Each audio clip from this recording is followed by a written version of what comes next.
Sweet. Recording's working. Everything's good. How do you pronounce your name, by the way? It's Dharmesh is my full name. Dharmesh. Yeah, they Nice. call me D. Really quick, what are like the camera gear that you use? Because I'm super curious on what other people use. Oh, okay. Well, I'll give you three guesses because you will never be able to guess what I use. Not iPhone, is it? No, Okay. I would kill Uh, myself. These are sharpness. I mean, you can actually get some pretty decent stuff out of iPhones these days, but Yeah, yeah. I guess with the 13 Pros and yeah, but Hey, you can't really control aperture, and you can kind of control shutter speed a little bit. It's not super great. they So do that kind of fake-esque. I don't know if you can kind they of do. tell when a shot's been taken on an iPhone, especially when it's done in portrait mode. I don't know if you can tell. Oh, because you got the blurring around the edges. It's Yeah, kind of too obvious. yeah. So okay, so you're probably not doing like the main, probably not Nikon, Canon, or Sony. No. Bleh. Wait, why do you say that? No, I'm joking. It's because I'm jealous because I can't afford them. Okay, are Yeah. you Fuji or Panasonic? Neither. Nope. Wow. I told you you were going to guess. Shall I show you? Are you Hasselblad? I wish. Yeah, What about me makes you think I can afford Hasselblad? it's those fancy glasses, man. Yeah. Okay. I don't know if it was on the camera, but I'll show you. Yeah. Okay. If you can't read it, I'll tell you what it is. Oh, Pentax. Bam, bam, bam, bam, bam, bam. Nice. That's kind of. I mean, I hear those people who use Pentax really love them, right? Yeah, I think it's probably one of the best cameras, value for money cameras, should I say, that you can buy. What are your specs and stuff on there? So this is actually now it's about 4.5 years old. So this is the Pentax K1. They're Okay. currently on a Mark II at the moment, and the Mark II is going for around $1,600. That's So not that bad, actually. for a full frame camera that's just come out last year for Yeah. $1,600 is a pretty good deal. Yeah, because most of the like Canons and Nikons and stuff, like their newer stuff starts at around like 3,500 US dollars. So literally, and especially in the Black Friday sales for 16 to 1800, you could pick yourself up a brilliant full frame camera. So is there a reason you like that other than price? Have you shot it What against other? was what attracted me. But when you go to a few of the amateur photographer magazines and review sites where they independently test each of the major camera manufacturers, such as Pentax, this Pentax K1 versus the Nikon D850, which was out at the same time, versus the Canon 5D. I think they were kind of the selection at that point. And when they did a test in terms of clarity, picture quality, etc., the Pentax always came out on top. So at that point, with the price bracket, it would all depend on what lens you could afford to buy, which would give you which would give you the picture quality. So if you could afford a good lens, you're going to get a far superior product for the value for your money. Essentially, don't get me wrong. Again, I said I'm jealous of Nikon users because you could be a bad photographer and get a Nikon camera and take a shot, and it will come out okay. Versus a Pentax? No, for the Nikon. Yeah, but if you're saying a person could get well, I call it Nikon in these states. So Yeah. a person could get a Nikon and shoot a shot, and it would come out better than a Pentax. Are you saying? Yeah, like it's more forgiving. It's like taking a picture on your iPhone. It will anybody can go out and take a very expensive Nikon camera, take a shot, and the mechanics inside of it and the electronics inside of it will give you a seemingly good picture, or what will somebody on Instagram look at, and they will go, "Oh, this is a nice picture." Huh. In terms of white balance and things like that. Whereas a Pentax, you kind of have to be a bit more careful and have your set kind of know your Pentax to know what it can do. Interesting. See, I would have think that it doesn't really matter. Like as long as you know your exposure triangle and you set your white balance. You can use raw and doesn't matter, but I would assume that it wouldn't matter if as long as you know your lighting and stuff. Yeah, I mean, generally yes, but Unless there are, the exposure, what's it called? The dynamic range may be better. yeah, the As long dynamic as range is better, and obviously, as a Sony user, it's a lot better in low light. So again, you could not know how to use your camera, but you could go out twilight shooting in a Sony and not know your camera settings, but it will be very forgiving because it works very well, say in low light. yeah, Whereas with Pentax, you have to know what your range is to know how to get the in-camera shot that you want. So it's not that's for true. in-camera shot mode. Mm, okay. See, fun fact: I actually shoot photos with a Canon 5D Mark III, Right. so it's super old. Like, and I do know what you're talking because do you see on Instagram where they have like the it's like the Instagram versus reality on TikToks and whatever, where they show some really underexposed image, and then like the Instagram is like they bring it all up and post. I'm like, yeah, they do have tons of dynamic range in the newer cameras because my Mark III is, I want to say it's like 10 years old, so like the dynamic range isn't that great, and you have to know what you're shooting. Yeah, exactly. So with a newer camera, especially with the Sonys and the Fujis, they're a lot more forgiving in that aspect. Yeah. That's what I meant to say. Maybe it was a long-winded way of saying it, Oh yeah, yeah. Okay. Dude, yeah, and see that's why I keep wanting to get a new like a DSLR. I kind of want to get the Canon R5 yeah. because it And has, or even I've had the Nikon Z ranges are. yeah. Well, compared to what I'm using now, my Mark III, any camera pretty much is going to be more dynamic range. So you can pull back those highlights in the sky and bring back the shadows without a whole ton of chromatic noise or whatever. So I kind of want to get one of those, but at the same time, like my Mark III has served me so well. Like I know its colors, I know it inside and out. I bring lighting with me, so I don't really need to upgrade yet. Do you bring lighting with you when you go So I've out? only recently purchased more professional lighting gear. Mm-hmm. Prior to this, a few years ago, I was having the LEDs or a few ring lights that I would take with me. But generally it was no. I'd be using natural light mainly because Mm-hmm. one of expenditure, because flash and lighting equipment can be quite expensive. But Mm-hmm. secondly, 5 years ago they were pretty damn heavy, Yeah.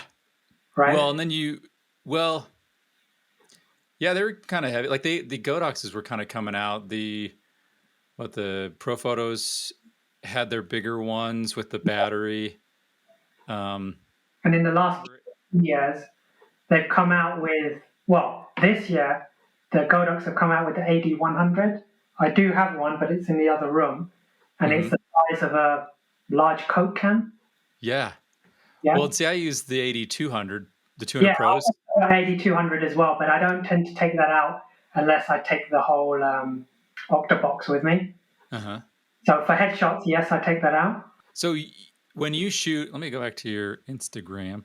When you shoot, like let's say, for instance, on this image here, is this natural light or do you Yeah, have? all natural light. That was outdoor. Oh, Um, nice. one of the interesting things about shooting in London is sometimes you have to be a little bit careful, especially in central London, with lighting gear. As soon as you put a tripod on the pavement and someone from the council is walking past, you could get fined because you need Okay, so, licenses to shoot in certain parts of London. so it's kind of like L.A. I hear, Okay, where potentially, yeah, I can I've imagine. never I've never been out there either. But I hear like I watch a Potato Jet YouTube channel, and he's always saying how like he'll try to go for smaller cameras and stuff because most places you have to have a permit. Yeah, so it's Which just safety for me. I could potentially take the whole rig out with me and shoot on a Sunday when it's quiet and nobody's really around, but I don't need the hassle. I can get pretty good shots. I think anyway, without the gear.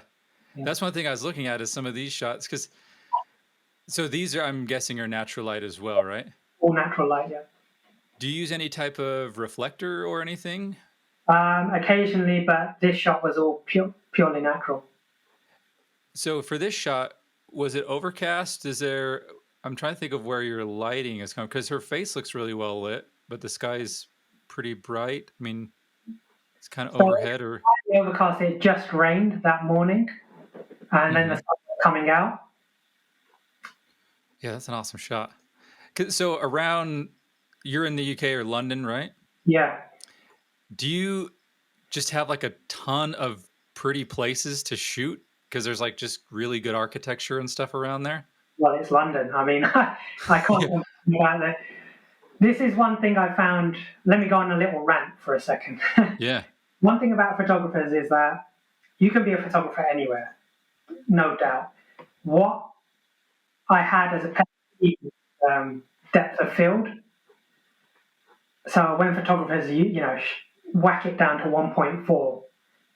But the reason they've been doing that is because if they live in a not particularly interesting place to shoot at, what they do is they're essentially blurring out the black background Mm-hmm. and making the focus on the model. So you could be, I mean, I don't know where you're from, Austin. I mean, I'm in Utah, actually, the States. Utah. So So Utah's mountain, right?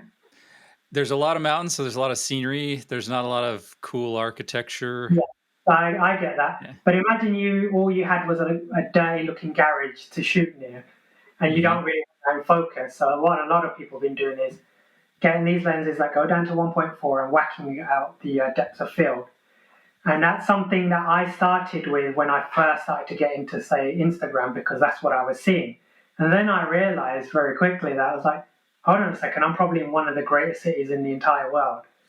Why am I getting rid of that architecture? So with that Yeah. door there was me coming into my own about a couple of years ago, where I was like, no, I want to see those columns. I want to see that brickwork. I want to see the fence work, etc. So there you got the shard almost. It's not completely blurred out behind there. Yeah, and see, I'm the same way. Like I remember I got a 85 1.2 lens, and I was super excited about just like bokeh this and whatever.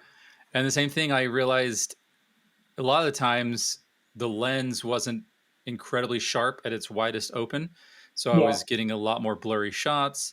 And then I was like, it's not really telling a story if I'm just blowing out that background. I could shoot at home on a a setup background that's like a backdrop that's kind of that's painted or my blurry.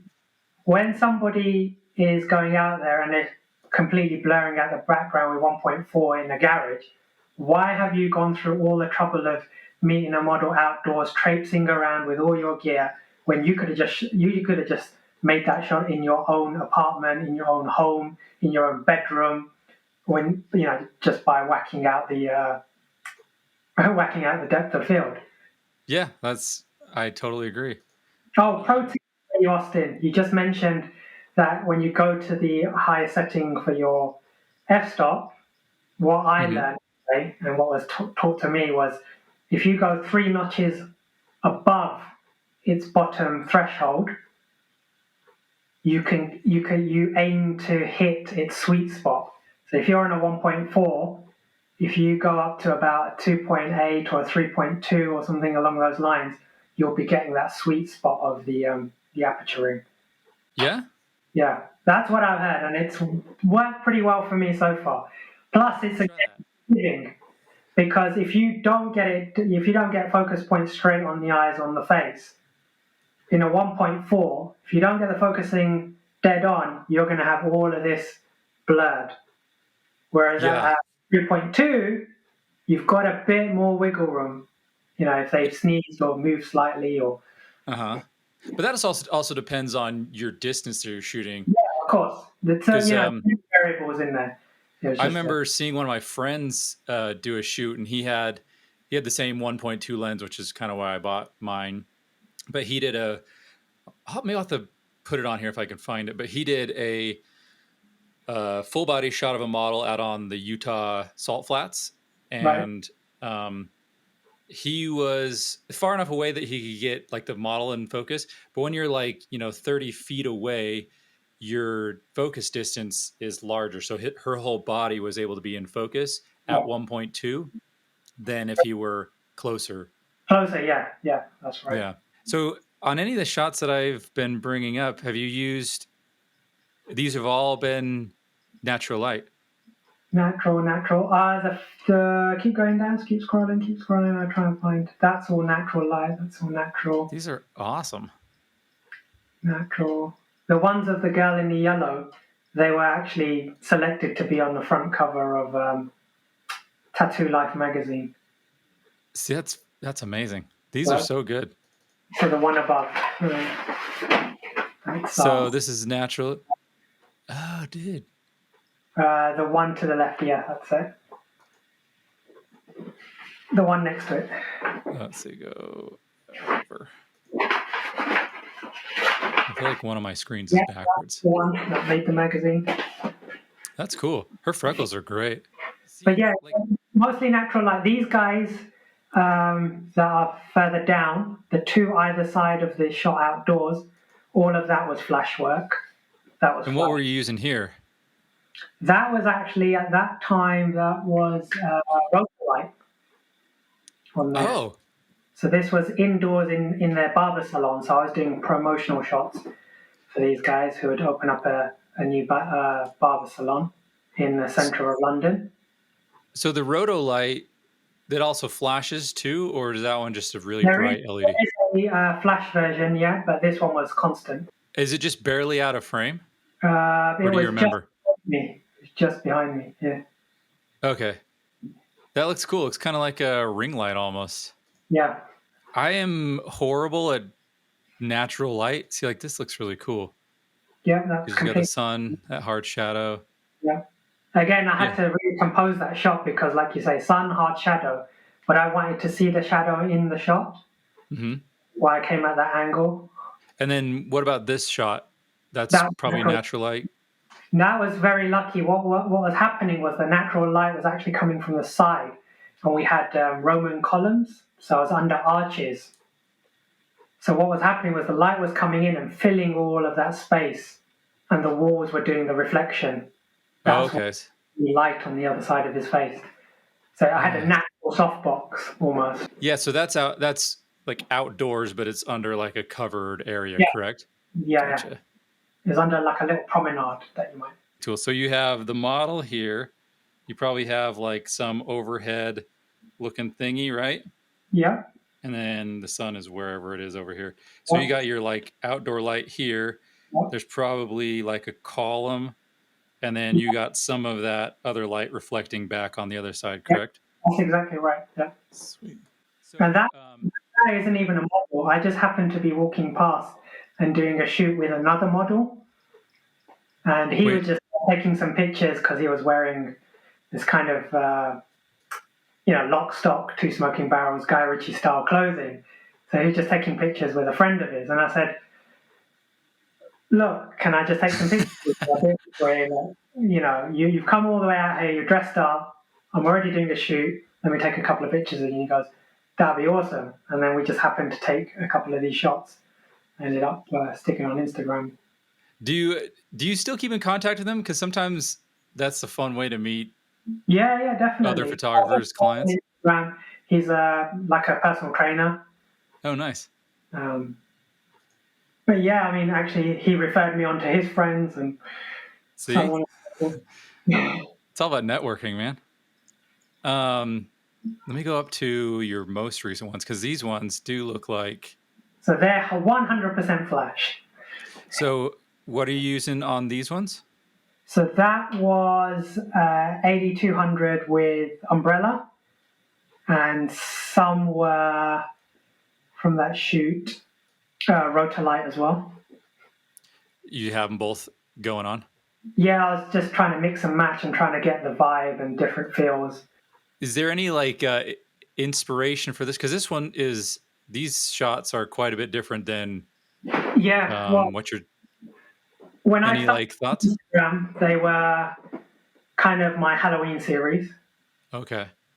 But the inspiration behind that is, there's classic artwork out there. I don't know if you've ever seen it of a lady, and she's painted and she's kind of green. It's like a 1970s style painting. So that was kind of what the whole inspiration. Yeah, because when you're photographing, we know that green light is considered very unflattering. Mm-hmm. Yeah. Generally speaking, tube lighting and subway lighting and all that kind of stuff. And I kind of wanted to experiment with kind of green hues with that picture at the top. And as part of that series, I start off her there in the bottom right-hand corner, completely normal, and she's almost doing like a Teen Wolf style transition throughout the pictures, and then finally ending up at the top, Wait, so down here is where it's the completely normal, and then it transforms? Is where she's just starting off normal, you think she's a normal girl, etc., etc. And then gotcha. each position, she's kind of slightly changing Okay. out of herself. And then what are you using for backdrop? Do you just have a... Just a sort of gravity wallpaper Okay. backdrop. Because again, I wanted that kind of paintbrush effect. Mm-hmm. Is this something already in your house, or is that something you purchased? That was just a friend of mine had a meter by 4 meter backdrop, which I just used. Those are awesome. Completely different to what I've been shooting, but it was for the time period of October. If you see when I posted them, that was basically. Do you try and post like a certain, what is it, like a certain rhythm or anything, or just kind of whenever it makes sense to you? I'm really bad at Instagram posting. What happens is that I have content, but I need to be inspired to post certain things at certain times. And then when I post them, when you can see on my Instagram feed, like kind of series at a time. Mm-hmm. So I wish I was one of these photographers who just goes around, takes pictures of, pretty models, male or female or transgender or whatever, and then just like keep posting every day. I tend to do that because I'm not there to just keep posting pictures and having that rhythmic, here's another picture, here's another picture, here's another picture with bokeh effect, here's another picture. I'm trying to curate more of a sense of style. Mm-hmm. Now that goes against everything Instagram is made. You're not going to become Instagram famous that way. Yeah, exactly, and that's one of the problems I have. But I just don't want to be just putting up random pictures. I see a lot of photographers out there, and it's good to always keep posting your content. But at the end of the day, this is kind of a little bit like my shop window. So when I say to a model or somebody comes to me and approaches me for pictures, they can see what I can do with a specific model, and not just giving them one picture. It's you could get 3 pictures out of me in an hour or 6 pictures, etc. So that's the impression I'm trying to give, that I'm trying to tell you a story. I'm not just here to give you one picture, because if you just want one picture, I could take that on my phone and be done in 5 minutes. But I'm trying to get to know you. I'm trying to figure out who you are, use the environment. I'm trying to use your clothing. I'm trying to use your mood. And I'm there to take those pictures and see how that goes. So you seem to use Instagram more like an artist rather than like a content creator. Yeah, I'm trying to tread the line between the two. So I am obviously creating content. I'm just not using it on an everyday basis to create content. I use it mainly for the networking aspect, hence how I make it, but also to showcase some of the work I can do, so that when I do approach any models, you can see that I could cater towards you. I'm not here to do anything too risque. I'm not here, to make you fool. You can see some very clear headshot pictures. That guy there with the beard, that was shot during lockdown. It was probably one of my favorite series. That's cool. His eyelashes are awesome. Yeah, the mascara. It's all about the mascara. Oh, okay. But yeah, that's essentially why I post the way I do. I could easily post every day. I've got enough content to last me 6 months or something, but So do you have stuff just in the backlog that you haven't posted? Yeah, 100%. I've got stuff sitting on my phone, waiting, itching to be So posted.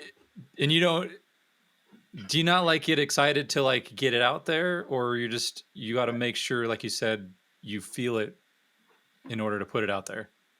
I got to feel it to put it out there. Huh. But for personally, I got to feel like, oh, you know what, this is quite a cool time to be doing it. Like I said, like with the Halloween post, other Mm-hmm. people have gone, oh, that's content. You could just put it up whenever. You could put it up in the middle of summer. But for me, it kind of emulated more the period. Yeah, that makes sense. So how long does it take you to like edit images? Do you go through and like retouch and like do all that I don't do a crazy lot stuff? of editing anymore. I do maybe 10, 15, 20 minutes at a push on Oh, edits. just in Uh, Lightroom, I'm guessing. yeah, just tweak the. I always shoot underexposed. Mm-hmm. Uh, I don't know if a lot of photographers do, but that's kind of the way I was taught and figured out. Man, I've heard both ways. Like I think it probably depends on your camera. Yeah, Like we're talking about with like the dynamic range, because I've yeah, heard people say shoot to the left, or sorry, shoot to the right, which is a little bit overexposed on your oh, histogram, because you can bring those back, and then you've already lightened up your shadows, so you're not going to get noise. You can just darken your shadows. I've heard that before, but then, like I said, I see with all these newer cameras, like we are talking about, people shoot really dark so that the sun in the sunset is not blown out, and then they just pull up the shadows because ISO is good. yeah, It's, exactly. So I rather have the information there and pull it up, so underexpose and then pull it up. Whereas mm-hmm. when you overexpose something, what tends to happen is that you could blow that picture out, so you can blow the detail out. So although yes, you're talking about not having to bring up the shadows and you can bring down the exposure, the detail within that exposure ring, i.e. the sun, if there's some cloud there, the overexposure would have blown that out, so that you're not going to see that cloud when you bring down that exposure. So it doesn't really work in the same way as shooting underexposed. But again, it could depend on your camera. You're Yeah. right. But generally speaking, I shoot underexposed. So your Pentax is pretty good low light, I'm guessing. Yeah, I can go to, I've shot in 125,000 ISO range. You get a bit, you're obviously going to get noise, but it Yeah. kind of looks all grainy. Some noise is Some, pretty. in fact, I whacked it up to 125,000. On some people's camera, that would be the equivalent of 6,400. Well, I mean, so I was going to mention that there's a show on Netflix right now, The Harder They Fall. Have you seen that, or has it I popped up added on your? that to my to watch list. The lighting and this, well, the cinematography is good, but if you're a lighting nerd, like I think it's just beautifully lit, and you can see grain in there. So like a lot of times, like I do video too, and so like a lot of times when I'm doing video, um, I'll push the ISO because I'm like I want to get the shot, and like if there's grain, like it can show up, it can look good, like it doesn't really matter. But yeah, there's grain in that shot, and I'm like, it looks great. I mean, I was shooting in the house the other day, broad daylight, sun shining, and I even whacked up my ISO to ISO 400. Mm-hmm. And I thought, oh, that will give me that hazy appearance. Hazy from like having the blacks not super black, more in the gray area. Is Yeah, that what you're saying? yeah, and getting finite amount of grain within the light, within the whites. So that's quite nice. You know, it gives it more of a summer sunset style feel, low winter sun style feel. Do you don't have any of these pictures posted, do you? No. I will figure that out. Do you have a favorite lens or anything? Like, For this Pentax, I own four lenses: mm-hmm. 35mm prime, Nice. 24 to 135 Sigma Okay. Pentax, 70 to 200, and a macro lens. What are So, your f-stops on those? so on the 35mm, it's 2.4 on Okay. here.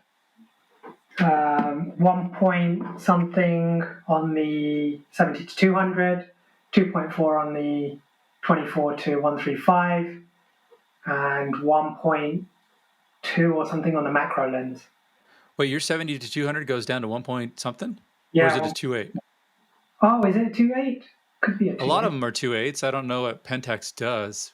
That'd be freaking crazy. I'd have to check. It's literally in the next room, but I don't want to leave the screen. You could be right. 2.8. It could be 2.4, 2.6, 2.8. Yeah, that makes more sense. Otherwise, it'd probably be huge. I would think. It's a beast. Maybe it does. Wow.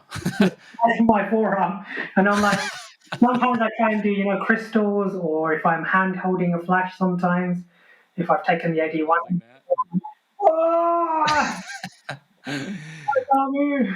Dude, I've totally had that before. I shot a 3-day conference thingy, and I was just using my 70 to 200 2.8, which is relatively, it's the largest lens I own. But man, this finger right here was super sore because like it's not even the forearm, but it's like you're pushing the button with this hand, and then Yeah, this hand is holding the bulk of the lens on that little knobby output of your camera body. So this finger was just super sore.